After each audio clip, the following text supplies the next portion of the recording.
السلام عليكم ورحمة الله، أهلا بكم وكل تحياتي لكم. توقعات ليلى عبد اللطيف في 2026 لسوريا، ومفاجأة للرئيس أحمد الشرع، بشرى سارة للشعب السوري. أهلا ومرحبا بكم معنا من جديد.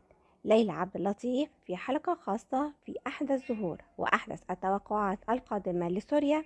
تنبؤات ليلى عبد اللطيف الجديدة تحمل الكثير من المفاجآت التي ستدهش الكثيرين لما هو متوقع حدوثه خلال المرحلة المقبلة، مؤكدة أن توقعاتها آتية لا محال، وتقول بأن من يعرف سوريا الوطن يعرف أن توقعاتي لها تحمل 90% من التحقق، والبشريات والأمل والسلام قادم بإذن الله.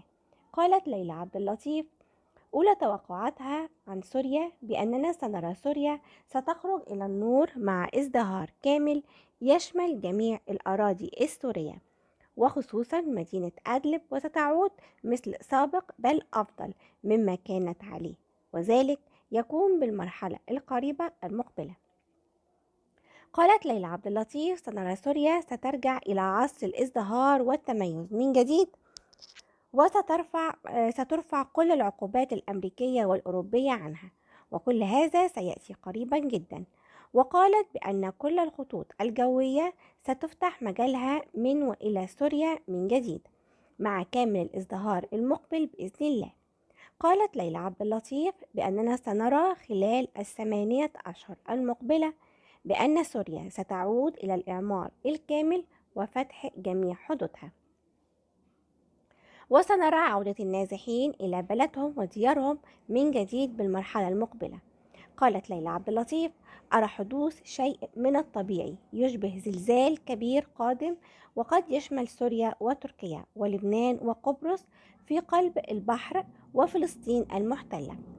الرئيس السوري سيبقى رمزا لسوريا في كل الأزمات والحلول، والجيش السوري أراه يستعيد كل الأراضي السورية من المسلحين. السعودية والإمارات سيشاركون بكل الجهود، وذلك خلال الفترة القادمة لعملية إعادة بناء وإعمار الدولة السورية من جديد.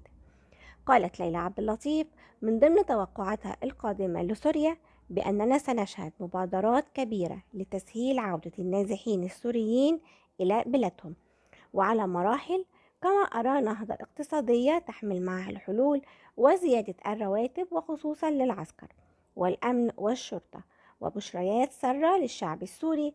خلال الفترة القادمة ستشهد الساحة العربية تغيرا كبيرا ونموا اقتصاديا متصاعدا يحمل معه رياح الازدهار والاستبشار، وستبدأ مرحلة جديدة تقضي على كل آثار وشرار الفتنة والحروب والقتال، وخصوصا في العراق وسوريا وليبيا واليمن وتونس. قالت ليلى عبد اللطيف بأن سوريا بالعام 2025 ستشهد مبادرات إقليمية غير مسبوقة وزيارات رئيسية خاصة، قال على مستوى الدول، وأهم هذه المبادرات والزيارات تكون بين السعودية وسوريا. كما أرى أن الزيارات الرئاسية وعودة العلاقات الدبلوماسية قد تطال سوريا وتركيا، ومن خلال هذه الزيارات أرى السلام يرفرف من جديد ويعم الحدود السورية التركية، كما أرى بعدها بداية حلول وانفراجات واسعة عند الحدود السورية التركية بسبب مبادرة وتفاهم، مما يجعلني أرى وأقول أن ربوع الخير والسلام والخيرات والأمان سيعودون إلى سوريا والأرض والشعب. قالت ليلى عبد اللطيف أرى حصول لقاء ثلاثي سوف يؤدي إلى جمع سوريا وتركيا على نفس الجانب السياسي والأمني، وذلك تحذير للمرحلة القادمة وخاصة ملف الحدود السورية التركية بشكل خاص.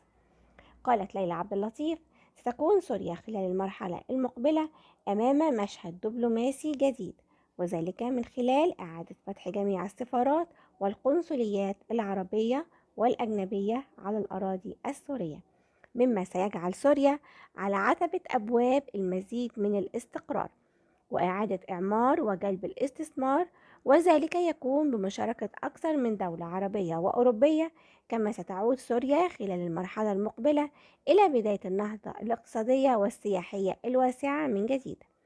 قالت ليلى عبد اللطيف بأن الليرة السورية سنراها تتحسن وستعود في مواجهة سعر الصرف الدولار الأمريكي، وتسجل ارتفاعا ملحوظا خلال ال8 أشهر القادمة، ولا خوف على الليرة السورية ولا على سوريا خلال الفترة المقبلة، لأن الحلول ستكون آتية لا محالة. وقالت ليلى عبد اللطيف أرى أن روسيا ستعمل على مبادرات تصب على ضرورة الحوار الدولي المباشر، ومن هنا سنرى بروز أدوار أجنبية وعربية فعالة تساند الرئيس الروسي لإنجاح هذه المبادرة. ومن خلال رؤيتي الخاصة، تقول ليلى عبد اللطيف، إنني لا أرى أبدا أن أي دولة في العالم تريد إبعاد أو رحيل الرئيس عن سدة الرئاسة السورية وتسليم سوريا إلى المجهول. ومن هذا المنطلق أرى أن سوريا بقيادة الرئيس ومعه غالبية الشعب السوري هم وحدهم الذين سيفرضون الشروط والحلول لحفظ الأراضي والأمل والسيادة تحت جناح الجيش السوري النظامي. وأقول إذا كانت المؤامرة اليوم على سوريا كبيرة، فسوف نرى في النهاية أن يد القيادة والجيش السوريين لن تكون قصيرة، لأنها سوف تمتد وتتكاثف هذه الأيادي وتتشابك للخلاص مع كل الشرفاء من كافة الطوائف السورية. وسوريا تتعاون على إعادة إعمار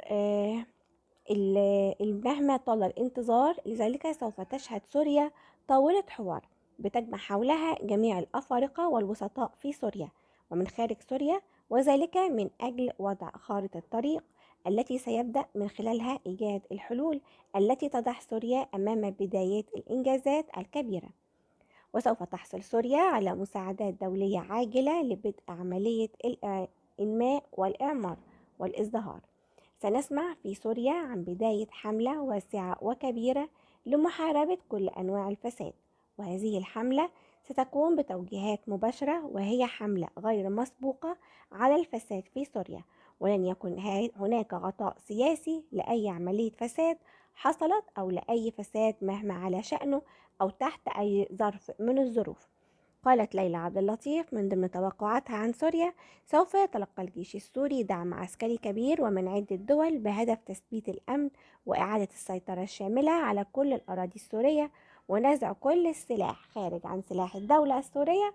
وستشهد سوريا خلال الفترة القادمة أزمة مياه حادة، مما سوف يستدعي تدخل مباشر من الرئيس مع استنفار كافة الأجهزة المعنية لإيجاد حلول لتخفيف هذه الأزمة والمعاناة بشكل فعال وسريع. وأرى بوادر تقارب قطري سوري مع تبادل للزيارات الرسمية التي ستظهر إلى العلن وتصبح حديث وسائل الإعلام.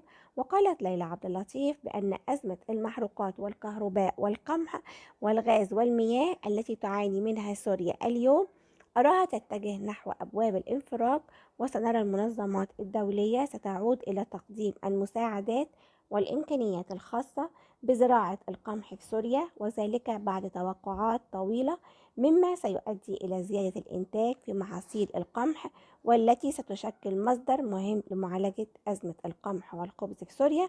وأرى الجيش السوري ينتشر في العاصمة دمشق وحول المؤسسات والمباني الحكومية، وذلك بسبب